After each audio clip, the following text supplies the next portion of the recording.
These pills are the exact same thing, and only one of them did not come from the same bottle at the same moment in time. The following is a remake of 3 separate experiments, all designed to see does what you store a supplement in, where you store a supplement, and how you treat it affect the efficacy and the shelf life of the product. While there is some overlap, you will note this does make a very, very big deal.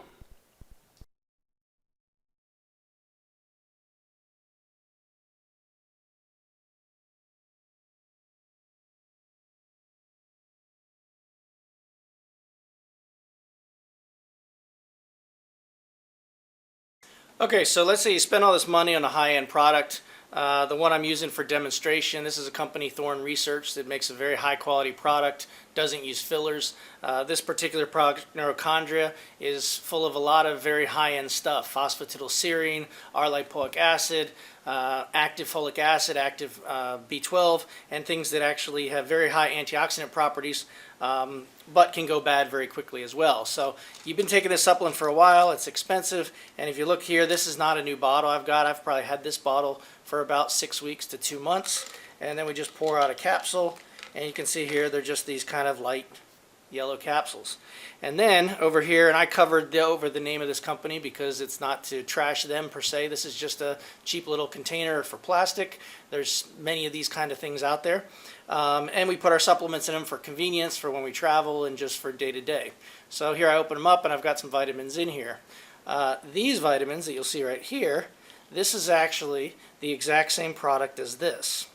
Now that has been in this container for about a week and a half to 2 weeks, and you can see a significant difference.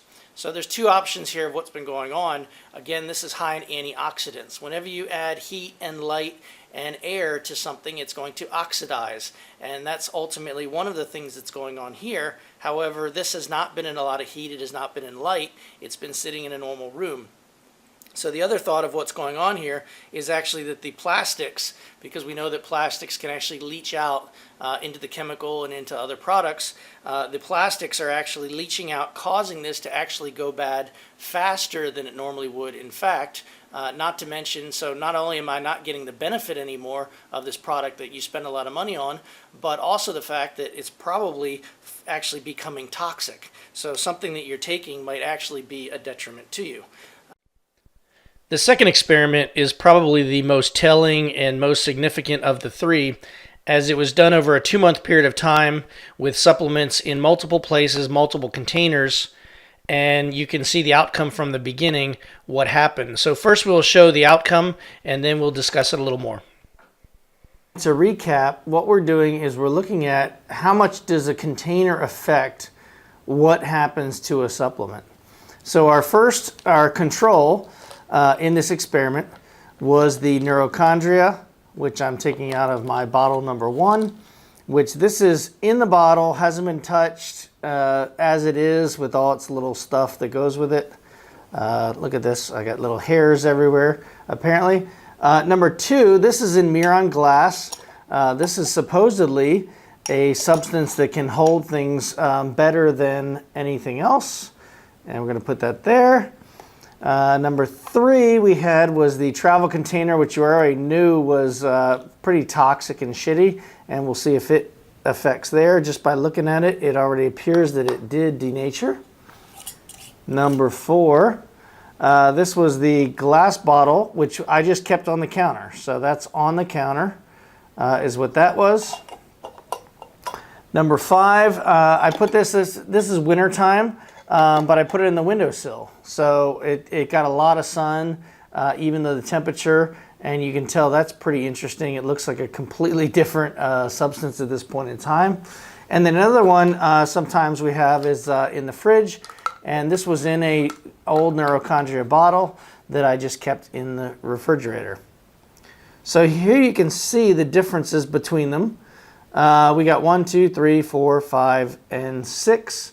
And essentially, you can tell that they've definitely denatured to different levels as according to what's happened to them. So the one thing I'm going to add now is I got another bottle of Neurochondria, which actually was just recently opened. This is one I've been having myself just for my own edification.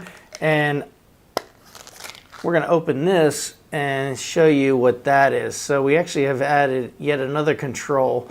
One is the original control that's now 2 months old. Another is a very recent one. And then we're going to evaluate from there. So let's remember, this is the exact same supplement over a 2-month period of time, and you can obviously see there's a significant difference in what they are. The first one to the left, we have a brand new bottle just opened. We then have the bottle that just sat on a counter like a normal vitamin if you store typically. The Miron glass on the counter. We then have a travel container, which obviously you can see has oxidized and denatured. Then we have just a glass bottle on the counter. We also have the one on the windowsill, which is probably the most significant change, obviously, and expected. And then finally we have a pill in the fridge. If you were really to pick, you obviously would pick the brand new opened one, the one that just stayed in the bottle, which means it probably wasn't opened and closed as often, and then the one in the fridge.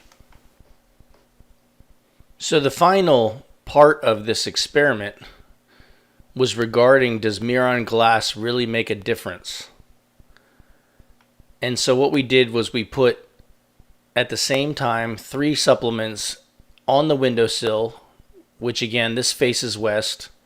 It's the worst place to ever put a supplement aside from in a car on a hot summer day, shall we say. And it really was then to see how long does this happen. This was only 6 weeks that it was on the windowsill. And again, it's a west-facing sill. So here we have the glass bottle, which we would expect would be the worst. And it looks fairly dark after 6 weeks. In an original bottle, not near as denatured.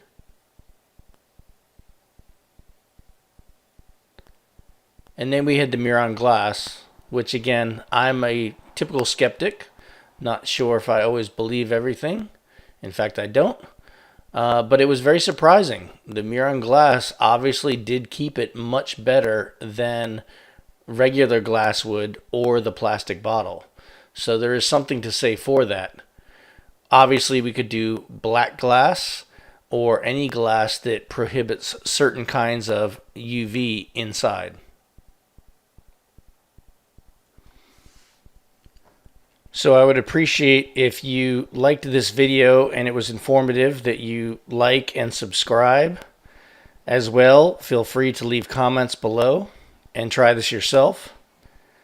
I think it speaks for itself, but the big takeaways that we've learned is buy good quality supplements. If you're going to take a supplement, you might as well buy something of quality. With that said, money doesn't mean everything. There's plenty of expensive ripoffs out there, and there's also some very cheap, good quality things out there too. Where you store your supplements makes a big deal, and what you store them in makes a big deal. You can then also extrapolate this into your life. As far as herbs and vegetables and other things, obviously things will age quicker or less. Thank you very much, and I hope you enjoyed the video.